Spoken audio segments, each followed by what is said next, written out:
আসসালামু আলাইকুম। কচু চাষি ভাইদের জন্য সুখবর।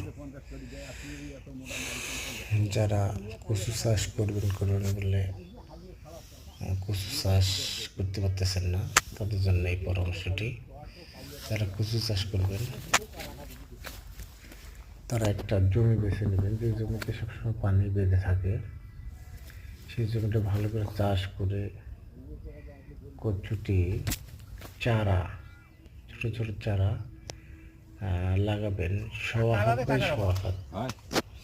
এই যে রুহুল আমিন বলে ওই এই এলাকার মধ্যে সারা সন্ধ্যের সময় কালে আসি মাল মাটি দিয়েছে চারদিকে ছড়িয়ে যাবে। হ্যাঁ হারা অন্য সেকশন আছে না, হারা থ্রেডে পারিয়েছে আর গুলো কোনটা বন্ধ তাহলে হবে না। এখন আমার টাকা দিচ্ছে কি মাল নিয়েছে টাকা লাগে সপ্তাহে সপ্তাহে পানি দিতে হবে। পানি দিয়ে কচু, পানি থাকলে কচু ভালো হয়।